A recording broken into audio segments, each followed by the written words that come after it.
Essa é uma mensagem bíblica produzida pela Igreja MSBN ao Corpo de Cristo. Muito bem, abra sua Bíblia, Salmos 33, é o texto que nós vamos meditar hoje na Palavra do Senhor, nos 12 primeiros versículos. Às vezes nós questionamos quem é Deus, e às vezes também as pessoas nos perguntam quem Deus é. A mensagem que gostaria de partilhar convosco hoje tem a ver exatamente com isso. Nós vamos conversar hoje sobre quem é Deus. Mas vamos fazer isso de uma maneira muito prática, e esse texto nos conduz nesse sentido.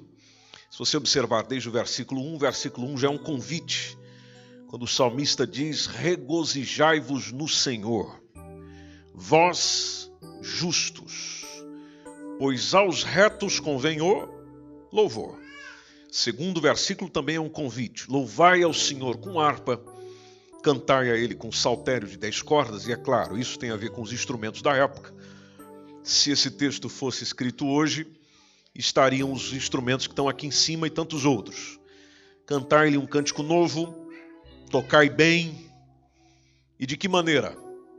Com júbilo, com alegria, nada de tristeza, porque a palavra do Senhor, ela é reta e todas as suas obras são fiéis. O que Ele ama? Ele ama a justiça. O que mais? O juízo. E a terra está cheia da bondade do Senhor. Pela palavra do Senhor foram feitos os céus e todo o exército deles, pelo espírito da sua boca. O que Deus faz? Ajunta as águas do mar como num montão, põe os abismos em tesouros. Olha lá a chamada de atenção. Tema toda a terra ao Senhor, temam-no todos os moradores do mundo, porque falou e tudo se fez, mandou e logo tudo apareceu. O Senhor desfaz o conselho das nações, Ele quebranta os intentos dos povos. Versículo 11. O conselho do Senhor permanece para sempre. Os intentos do seu coração, olha que coisa interessante, os intentos do coração dele, a intenção do coração dele, o desejo do coração dele, permanece de geração em geração. Verso 12 é conhecidíssimo. Bem-aventurada é a nação cujo Deus, podemos dizer isso juntos? Bem-aventurada é a nação cujo Deus é o Senhor, e o povo que Ele escolheu para sua herança. O Voltaire, talvez você já tenha lido sobre ele, que era o pessoal chama ele de o inimigo irreconciliável da religião. Voltaire disse certa vez uma afirmação surpreendente, dizendo: se Deus não existisse, seria necessário inventá-lo. Esse pensador francês buscou enfatizar com seu estilo, que não é nada reverente, que Deus é absolutamente necessário. Em outras palavras, ele está dizendo que sem Deus nada seria possível. Só que, infelizmente, você sabe muito bem disso, eu pelo menos encontro gente assim todo dia, que naqueles que na sua tolice, e eu estou dizendo tolice, porque a própria Bíblia diz que aqueles que dizem que não há Deus são o quê? Tolos. Então aqueles que na sua tolice professam não acreditar na realidade do Todo-Poderoso, naturalmente não faz com que o Todo-Poderoso não exista. Mesmo sendo difícil entendê-lo e percebê-lo. Aliás, meus irmãos, quem é que poderia analisar um ser infinito, um ser eterno, um ser que existe por si mesmo, que é uma coisa desafiante de se entender, porque na nossa cabeça nós estamos limitados a compreender que todo ser humano tem uma origem, todo ser tem uma origem, não precisa ser humano, mas todo ser tem uma origem. Quando chegam para mim e dizem que esse Deus, que este ser divino não tem origem, é um negócio que já não dá para mastigar direito. Quando nós vamos para as Escrituras Sagradas, elas vão afirmando sobre essa natureza de Deus. E a Bíblia deixa muito claro que Deus, na sua essência, não pode ser plenamente conhecido pela sua criatura. Os textos são inúmeros. Êxodo 33, 20, Jó 11, capítulo 7, Isaías 40, 28, João, capítulo 1, versículo 18, 1 Timóteo 6, 16. Lá no finalzinho da Bíblia, 1 João, capítulo 3, versículo 2. Só que tem muita coisa boa que a própria palavra de Deus vai trazendo. É que por meio daquilo que ele fez ou faz, é possível conhecê-lo. Tem aquilo que é chamado dentro da teologia de revelação geral, ou seja, a forma que Deus se revela. E primeiro, através daquilo que se chama de verbo encarnado, ou seja, Deus se fazendo homem, Deus se fazendo gente, Deus se fazendo ser humano, para poder se revelar ao próprio ser humano. E outra forma que faz parte da revelação geral é pelas Escrituras, ou seja, por meio da Bíblia a gente vai conhecendo ele. A teologia ainda categoriza que além da revelação geral, existe a revelação especial. E ainda dentro da revelação geral tem a parte da criação, que eu estou esquecendo aqui, ou seja, aquilo que ele criou. Dentro da revelação especial, existe a natureza, existe o caráter de Deus que vão sendo manifestados através dos seus nomes e através dos seus atributos. Para a gente entender isso aqui melhor, dentro da cultura hebraica, o nome de uma pessoa revelava o caráter dela, o caráter do seu possuidor, a natureza íntima daquela pessoa. É muito comum você encontrar isso, precisamente no Antigo Testamento. Pois bem, da mesma forma, olhando para a Bíblia, nós encontramos os nomes de Deus. Nós temos sempre o hábito de dizer apenas Deus, mas há nomes dele. Os nomes revelam a sua essência, os nomes revelam o seu caráter, os nomes revelam quem ele é, os nomes revelam a sua condição. E são diversos. Tem o Jeová Jiré, que quer dizer o Senhor proverá, a Jeová Rafá, que quer dizer o Senhor. Nunca ouviram isso? Jeová Rafá. Claro que vocês já ouviram. Tem uma música do Kleber Lucas que diz isso, não é? Jeová. E lá ele diz quase todos os nomes, né? Como é que é o restante da música?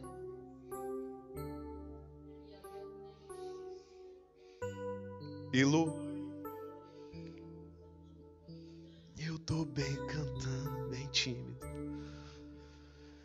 Jeová Shalom, esse é o mais fácil. Que quer dizer o Senhor é paz. O Raó, o Roá, como alguns dizem, o meu pastor. Tem o Tissidisqueno, não é tudo isso não. O Senhor é a justiça nossa. Jeová Nissi, o Senhor é a minha bandeira. Jeová Shammah, o Senhor está ali. Jeová Sabaó, o Senhor dos exércitos. Tem o El Shaddai, que quer dizer Deus Todo-Poderoso. Existe o Elohim, que quer dizer Deus Altíssimo. E tudo isso nos textos, precisamente no Antigo Testamento, a gente vai encontrando. Só que quanto à natureza de Deus, uma das coisas que a gente percebe é que a Bíblia afirma que o Senhor é Espírito. E sendo Deus Espírito, dotado de todos os atributos pessoais, a Bíblia afirma também o que ele não é. Então, por exemplo, há diversos textos, e eu não vou lendo aqui todos, o tempo não permite, mas, por exemplo, Números 23, 9, Oséias, capítulo 11, versículo 7, Malaquias, capítulo 3, versículo 6, Deuteronômio, capítulo 4, versículo 1. Eles nos mostram que Deus não é homem. A começar por aí. Ou seja, não é como o homem. Segundo, não possui carne, não tem osso. Lucas 24 e 39. Números 23, 19. Oséias, capítulo 11, versículo 9. Está conseguindo anotar aí, meu irmão? 1 João, depois você assiste a mensagem no YouTube. 1 João, capítulo 5, versículo 37. Outra coisa que a Bíblia vai dizendo, que a sua glória é insondável, a sua sublime glória é inacessível, é insondável, é difícil chegar lá. Tanto que o apóstolo Paulo até escreveu: ó profundidade da riqueza, da sabedoria, do conhecimento, quão insondáveis, Senhor. Veja, o insondável já dá a ideia de que é difícil sondar por ali. Só que a mesma Bíblia também nos diz que é possível conhecê-lo.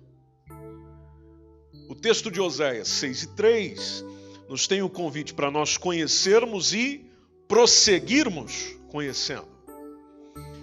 Lucas capítulo 10, versículo 27, nos diz que é possível amá-lo. Mateus capítulo 4, versículo 10, e também João 4:24, nos diz que é possível adorá-lo. Nos diz que é possível servi-lo. Aí a gente vem para esse Salmo 33, que nos serve de leitura, e o escritor sagrado está aqui discorrendo de um modo maravilhoso sobre esses atributos e essas obras de Deus. E você pode perceber no texto que ele vai utilizando uma poesia elevadíssima, porque para falar de Deus é difícil usar palavras comuns. É uma poesia elevada, vai sintetizando um conhecimento naturalmente essencial sobre o Senhor, só que ele declara aqui em poucas sentenças, é por isso que eu estou olhando para esse texto com vocês hoje, dizendo o que Deus é, depois dizendo o que ele fez, em terceiro lugar o que ele continua a fazer. Então, se você voltar no versículo 1, está lá o escritor dizendo: regozijai-vos no Senhor, vós justos, porque só regozija nele quem é justo. Quem busca justiça, esse tipo de pessoa vive na retidão. Aos retos convém o louvor. O versículo 2 está o convite. Vamos louvando ele. E vamos louvando a ele com música. Veja a importância da música na celebração. Louvar ao Senhor com aquilo que se tem, com instrumento. Cantem um cântico novo. Tocai bem, porque o Senhor merece sempre o quê? O melhor. O melhor. E toquem com júbilo. Faça com alegria. Faça com satisfação do que faz. Aí o versículo 4 diz que a palavra do Senhor, ela é reta. Por isso que convém aos retos louvá-lo. A palavra do Senhor nos coloca na retidão, nos coloca no caminho, ajusta aquilo que precisa ser ajustado em nós. Ela é reta e as obras do Senhor, as obras da sua palavra são fiéis. Por isso que a gente aprende a ser fiel com ele. Então a gente ouve Deus daqui, Deus dali, que é simplesmente uma tradução do vocábulo hebraico Elohim. Do grego nós temos a palavra Theos. Elohim, se a gente for estudar um bocadinho mais sobre isso, é colocado até pelos professores de hebraico, inclusive os professores de hebraico do nosso IBADEP, é apresentado como um substantivo plural, que, tendo em vista determinados contextos, olhando precisamente para o Antigo Testamento, ele encerra o princípio que é a existência da Santíssima Trindade. Coloca o Deus como um ser que não está só e que não é só. Tanto que a gente vai para o dicionário teológico está dando a seguinte definição de Deus. Já começa dizendo assim: ser supremo, absoluto, infinito por excelência. Aí vem dizendo sobre ele: criador dos céus e da terra, eterno, imutável, onipotente, onisciente, onipresente. O dicionário ainda diz: Deus é espírito, pegando aquela citação de Jesus em João 4:24. Deus é espírito, ser incriado. É a razão primeira de tudo quanto existe. E até alguém chegou e declarou que Deus é a melhor prova de si mesmo. Porque como é que você vai referendar a existência de Deus se essa acha patente em todas as coisas? Há um texto bíblico do Romanos capítulo 1. Vamos ler esse texto juntos? Romanos capítulo 1, versículo 19 até o 21. Esse texto é interessante. Quando o apóstolo Paulo está escrevendo a epístola aos Romanos, ele fala daquilo que é possível conhecer a Deus também. E se alguém encontrou aí, pode ler o texto, por favor. Pode ler já os 3 versículos. Romanos capítulo 1, verso 19. Encontraram? Ou estamos olhando no ecrã? Estamos olhando o ecrã. Bom, então, por gentileza, um voluntário, uma voluntária, leia, por favor, o texto. Bem alto, para sair na gravação. Pois o que de Deus se pode conhecer é manifesto entre eles, porque Deus lhes manifestou. Pois desde a criação do mundo, os atributos invisíveis de Deus, seu eterno poder e sua natureza divina têm sido vistos claramente, sendo compreendidos por meio das coisas criadas, de forma que tais homens são indesculpáveis. Porque, tendo conhecido a Deus, não glorificaram como Deus, nem lhe renderam graças, mas os seus pensamentos tornaram-se fúteis e o coração insensato deles obscureceu-se. Que de Deus se conhece, nele se manifesta. Nele o quê? Coisas invisíveis, criação do mundo, eterno poder como a sua divindade, tudo isso se entende. Veja a expressão do apóstolo, se entende, claramente se vê. Não chega a ser nenhuma coisa obscura. Claramente se vê por aquilo que está criado, de forma que pelo que está criado, eu me torno inexcusável. Torno sem desculpa para dizer que não o conheço. Mas o apóstolo Paulo também retrata, dizendo as pessoas mesmo tendo conhecido dessa forma, mas não o glorificaram. Não glorificaram como Deus. Não deram graças a Deus. No seu discurso se desvaneceram, ou seja, na sua palavra se desvaneceram, e o seu coração insensato se obscureceu. Você vai caminhando pela Bíblia e vai percebendo que eles vão registrando, vão colocando a revelação divina. Nenhuma preocupação da parte deles em provar a existência de Deus, porque o Deus fazia parte do cotidiano deles. E quando Deus faz parte do teu cotidiano, que prova que você precisa? E os que se dizem ateus, quer teóricos, quer os práticos, como já disse, e pegando a expressão do salmista, Salmos 14, versículo 1, onde vai dizendo os nécios no seu coração. Essa é a expressão do texto. Dizem os nécios. Nécios é a mesma coisa que o louco. Diz o louco no seu coração, não há Deus. Tem se corrompido, diz o texto. Fazem-se abomináveis em suas obras e não há ninguém, naturalmente, que faça o bem. Há uns livros aqui na nossa livraria do escritor Lewis, C.S. Lewis, que ao tratar da revelação especial de Deus, ele afirmou que Deus, interessante essa expressão desse nosso irmão, dizendo que Deus nunca se faz de filósofo diante de uma lavadeira. Vamos lá em outras palavras. O que o escritor inglês está procurando dizer, ou enfatizar, nessa frase profundamente simples, é dizer que Deus deseja revelar-se ao ser humano de uma forma que o ser humano o entenda. De uma forma que o ser humano capte a ideia. Porque esse mesmo Deus ama as pessoas com amor eterno. Por isso que o versículo 5 do Salmo 33 nos diz que ele ama a justiça e o juízo. A justiça e o juízo. Dele se revelar para a sua criatura é um ato de justiça.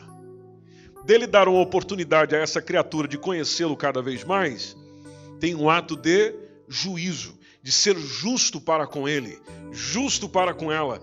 E o texto complementa aquilo que nós acabamos de ler em Romanos, dizendo que a terra está cheia do quê? Da bondade do Senhor. Ou seja, se vê, se percebe sua bondade, se percebe a sua misericórdia. Então, amando-nos como ele nos ama, o que ele decidiu fazer? Ele fez aquilo que diz Hebreus capítulo 1, entre o versículo 1 e o versículo 3. Vamos ler esse texto? Vamos lá novamente? Sem olhar para o ecrã. Hebreus capítulo 1, versículo 1 a 3. Porque a gente começa a olhar para o ecrã e vai ficando um bocado preguiçoso, não é?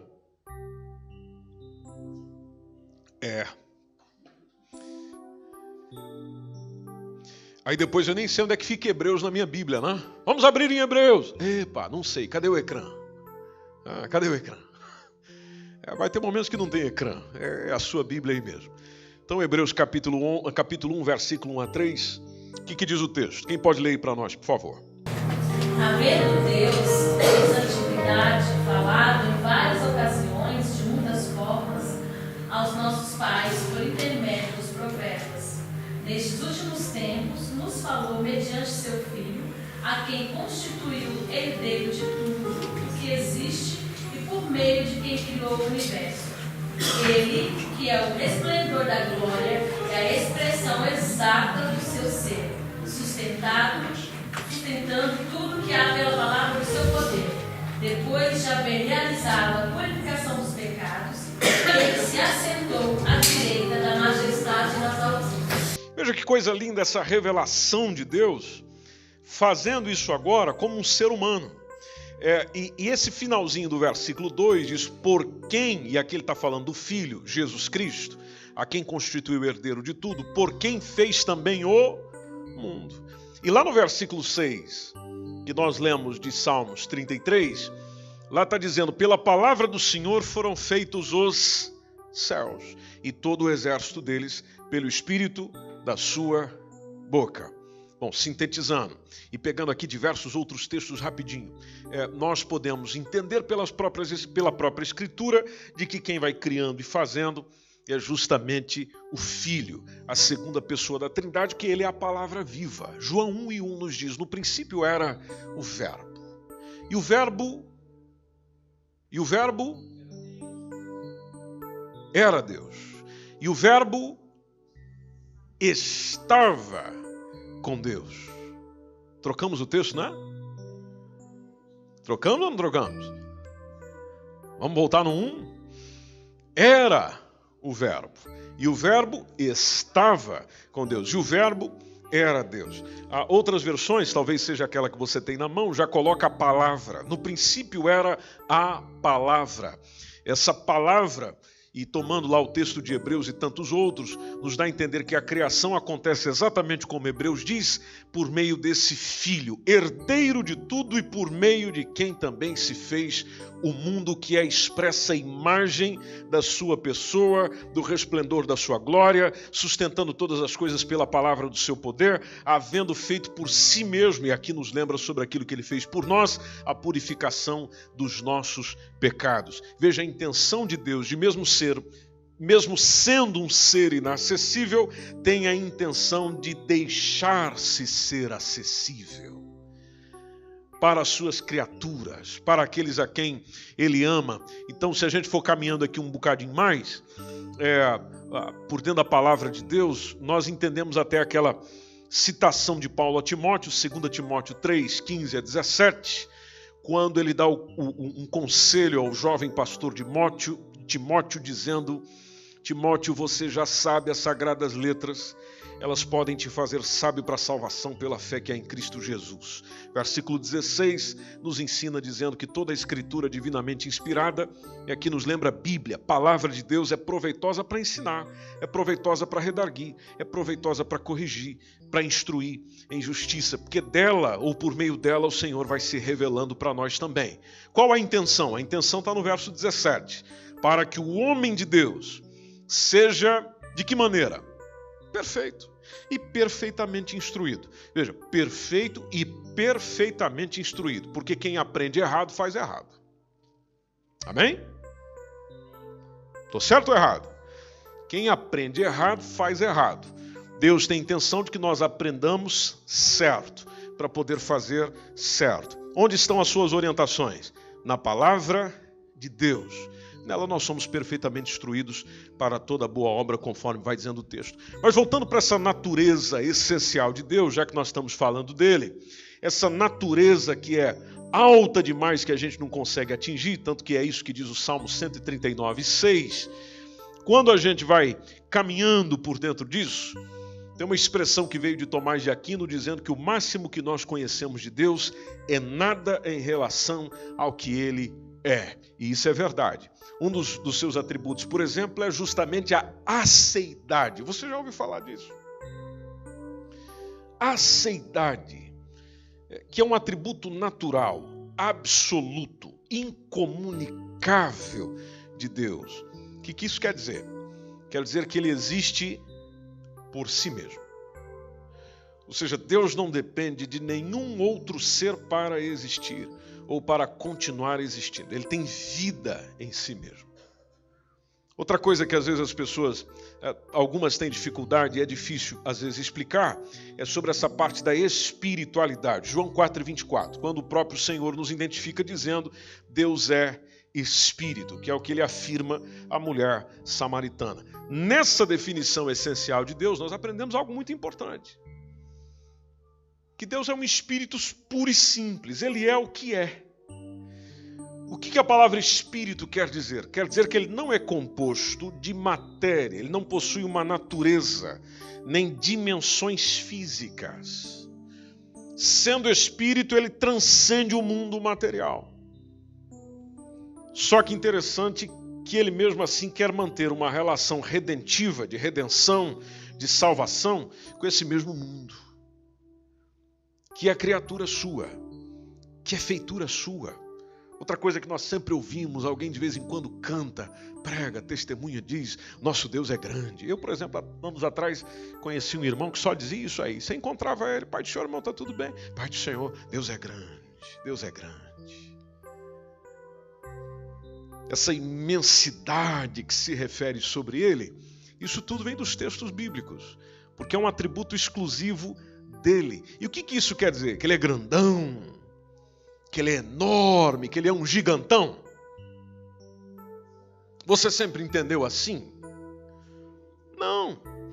Isso significa que nada pode transcender a ele, inclusive os limites que nós conhecemos com relação ao universo, não passam dele nem a nível espiritual e nem a nível celestial. O Salmo 113,6 tem uma expressão interessante dizendo que ele se inclina bondosamente para contemplar o que se passa no céu e na terra. Bom, aí a gente já imagina alguém grande, né? Nós lemos, por exemplo, no versículo 7 a 9, voltando lá no Salmo 33, dizendo, ele ajunta as águas do mar como num montão. A gente imagina um grandão. Não, tem a ver com o poder dele. Ele ajunta as águas do mar como num montão, põe os abismos em tesouros. É a mesma coisa que a gente fala de alguém que tem muita importância, tem muita presença. A gente chega e diz, esse é grande, esse é o grandão aqui da empresa. Esse é o maioral aqui da... É o mesmo sentido, não é porque é um gigante. É por causa do poder, é por causa da capacidade, é por causa da influência que tem, da condição que tem. E tanto que o versículo 8 do Salmo 33 está dizendo, terra, tema-o. Tema-o, temei-o, terra do Senhor, ou terra ao Senhor. Temam-no todos. Não é só alguns não, todos. Todos os moradores do mundo, conforme diz o texto. Aí o versículo 9 diz por quê? Porque ele falou, tudo se fez. Mandou e logo tudo apareceu. Quando a gente vai estudando sobre esse Deus, nós também percebemos nessa sua natureza uma qualidade exclusiva dele, que tem a ver com a imutabilidade. Ou seja, ele não muda, ele não se altera na sua natureza qualitativa e na sua natureza moral. Tanto que o Tiago 1,17 diz que a sua bondade é infinita. Há uma íntima relação entre a sua bondade e a sua imutabilidade. E há diversos textos que falam isso. Malaquias 3,6, por exemplo, nos fala em verdade, quando o Senhor está dando aquele recadinho lá para o pessoal, por meio do profeta Malaquias, está dizendo, eu, o Senhor, não mudo. Por essa razão, Israel, vocês não são completamente destruídos. Vocês não são destruídos porque eu não mudo. Salmo 145:9. Esse texto nos diz, por exemplo, que o Senhor é bom para com quantas pessoas? O que diz o texto? O Senhor é bom para com quantas pessoas? Com todos. E a compaixão dele chega para quem? Todas as suas criaturas. Isso tudo vai acontecendo por quê? Porque ele não muda. Certa vez, Jesus desempenhando o seu ministério, chega um senhor para ele e diz, bom mestre, o que eu preciso fazer para ser salvo? Marcos 10:18. Você lembra a resposta que Jesus deu? que a resposta que Jesus deu ali é intrigante. Jesus respondeu assim: por que você me chama bom? Ninguém é bom. Isso é bom que vai quebrando aquele discurso que a gente tem de falar lá da Maria, do José, que ela é uma boa pessoa. Não, ninguém é bom. É porque você ainda não conheceu a maldade dele e a maldade dela. Mas ninguém é bom. Jesus dizendo, senão um, que é quem? Que é Deus. Aí a gente voltamos para Salmos 33 e 10, já estamos caminhando, versículo 12 para o final, diz que o Senhor, dentro dessa bondade, Ele desfaz o conselho das nações. Ele vai quebrantando os intentos dos povos. Versículo 11, dizendo que o conselho do Senhor permanece para sempre. Os intentos do coração dele, que é a parte que nós destacamos na primeira leitura, vão permanecendo de geração em geração. E isso nos lembra um outro atributo, que é a eternidade. Que quando vai dizendo de geração em geração, nos mostra que esse ser eterno por excelência, ou seja, alguém que sempre existiu e sempre haverá de existir, não tem início e não tem fim, que inclusive é citado em Salmos 93, 2, dizendo, desde a antiguidade o teu trono está firme. E o texto diz ainda, tu existes desde a eternidade. Bom, eternidade tem começo? Eternidade tem fim? Então, se ele existe desde a eternidade, ele não tem começo. Ele não tem fim. E aí você dorme com um barulho desse, meu irmão. Aqui é mesmo uma questão de fé. Salmos 102 e 27. Há uma outra expressão do salmista, dizendo, tu, porém, és o que és. És o que és. Quando você chega e diz, o indivíduo é o que é, está revelando naturalmente, além da sua essência, mas uma coisa de certa forma também inexplicável. És o que és, e os teus anos nunca terão fim. Nunca terão fim. Aquilo que nós mais ouvimos na igreja, nas pregações, nas canções, com relação aos atributos de Deus, são os atributos imanentes, são os atributos morais, ou seja, são as qualidades das quais ele entra em contato com o mundo criado. Por exemplo, um dos atributos imanentes de Deus é aquilo que nós conhecemos e vocês disseram e sabem de cor, a sua onipotência, a sua onipresença, a sua onisciência. Vocês lembram o que isso significa, né? Onipotência quer dizer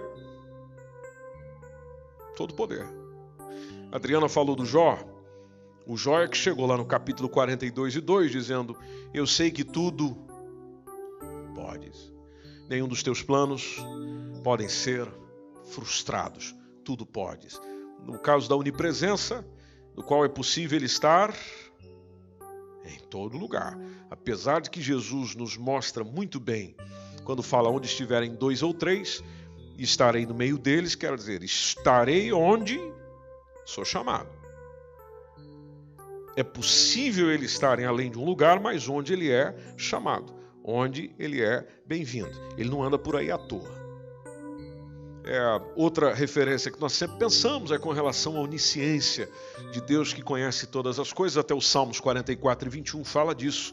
Ele sabe os segredos do coração. Aí tem aqueles que nós cantamos bastante, pregamos bastante, oramos bastante, que são os atributos morais de Deus, que fala da sua santidade, da sua justiça, da sua misericórdia, da sua sabedoria, do seu amor. É daqui que você ouve aquelas pregações, Deus é santo e Ele quer que os seus também sejam santos, Ele é justo, nós também temos que ser, Ele é misericordioso, reivindica que nós também devemos agir assim, Ele é sábio e partilha conosco a sua sabedoria, ou seja, atributos dos quais o Senhor disponibiliza a nós também, nos amando com esse amor eterno.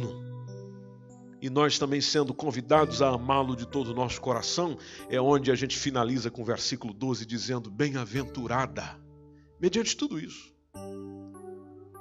Bem-aventurada é a nação, bem-aventurada é a pessoa, bem-aventurada é a família, bem-aventurada é a casa, bem-aventurada é a igreja, Bem-aventurada é a nação cujo Deus é o Senhor e o povo que Ele escolheu para a sua herança. Esta foi mais uma mensagem bíblica produzida pela MSBM Oeiras. Siga-nos nas redes sociais, Facebook, Instagram, subscreva o nosso podcast e também o canal no YouTube. Saiba mais em msbmportugal.com.